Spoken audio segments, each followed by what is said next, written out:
Assalamualaikum warahmatullahi wabarakatuh. Waalaikumsalam warahmatullahi wabarakatuh. Selamat malam Bapak. Maaf mengganggu waktunya. Perkenalkan saya Rizky Muhammad Bayhaqi dari Universitas Muhammadiyah Purworejo, mahasiswa semester 2. Kedatangan saya ke sini untuk melakukan wawancara kepada Bapak untuk memenuhi UAS mata kuliah perkembangan peserta didik. Sebelumnya Bapak bisa perkenalan dulu. Baik, terima kasih Mas Rizky. Perkenalkan, nama saya Handiko Purnama Aji, biasa dipanggil dengan Diko. Saya mengajar di kelas 3 di SD Negeri Limbangan, Kecamatan Benar, Kabupaten Purworejo. Baik, terima kasih Bapak. Langsung saja ke pertanyaan pertama ya. Apakah kebiasaan anak kelas 3 yang masih disuapi menunjukkan keterlambatan perkembangan kemandirian atau masih bisa dianggap wajar dalam kondisi tertentu? Oke, baik Mas Rizky. Untuk anak kelas 3 yang masih disuapi itu bisa menunjukkan bahwa kemandiriannya belum berkembang sesuai usianya. Pada usia ini, anak tersebut biasanya sudah mampu untuk makan sendiri dan melakukan kegiatan sehari-hari dengan mandiri. Namun kebiasaan disuapi tidak selalu berarti ada keterlambatan perkembangan.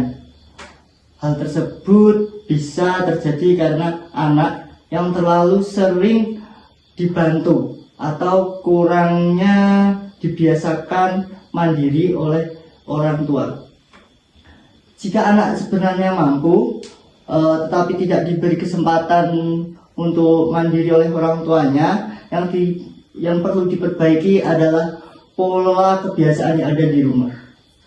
Namun jika anak juga mengalami kesulitan dalam berbagai aktivitas yang lainnya yang sesuai usianya, sebaiknya anak tersebut dilakukan konsultasi dengan ahli perkembangan anak.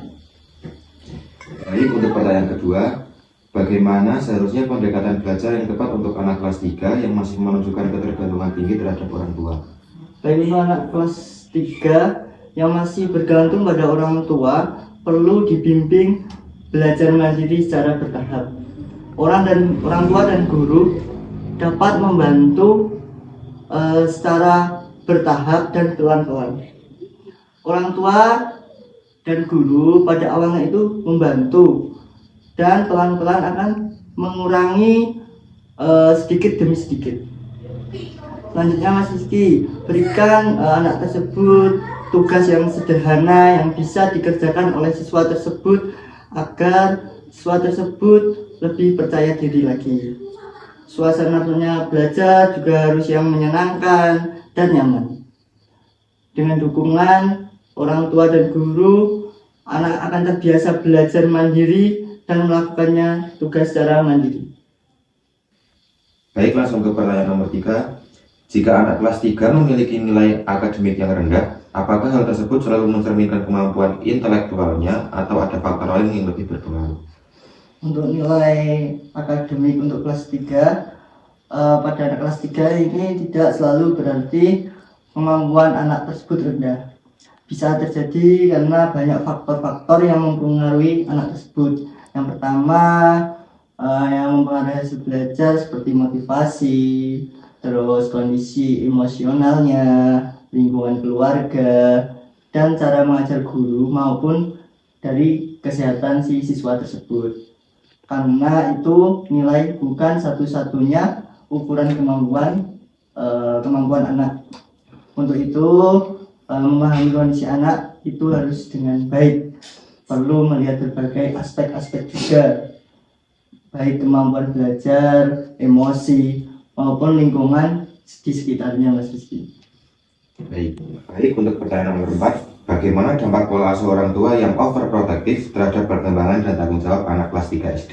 Baik Mas Rizky, pola asuh orang tua yang terlalu melindungi dapat membuat anak tersebut menjadi kurang mandiri.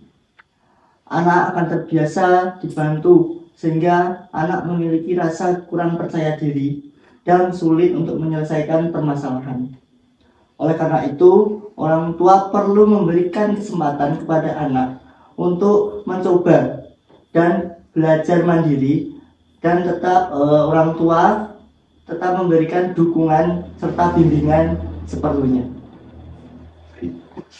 Untuk pertanyaan terakhir, sejauh mana peran guru dalam mengatasi perbedaan berkembang siswa kelas 3, terutama antara anak yang sudah mandiri dan masih sangat bergantung? Guru berperan penting dalam membantu perkembangan setiap siswa atau muridnya. Guru membimbing siswa yang masih membutuhkan bantuan, serta mendorong siswa yang sudah mandiri agar terus berkembang. Guru juga perlu bekerja sama dengan orang tua untuk mendukung perkembangan anak agar anak itu lebih mandiri lagi. Dan begitu Mas Rizky. Baik, terima kasih Bapak atas waktunya. Saya sangat terbantu dengan jawaban Bapak tadi. Semoga dari jawaban Bapak tadi bisa saya terapkan di kemudian hari. Sekali lagi terima kasih atas waktunya. Saya pamit. Assalamualaikum warahmatullahi wabarakatuh. Waalaikumsalam warahmatullahi wabarakatuh.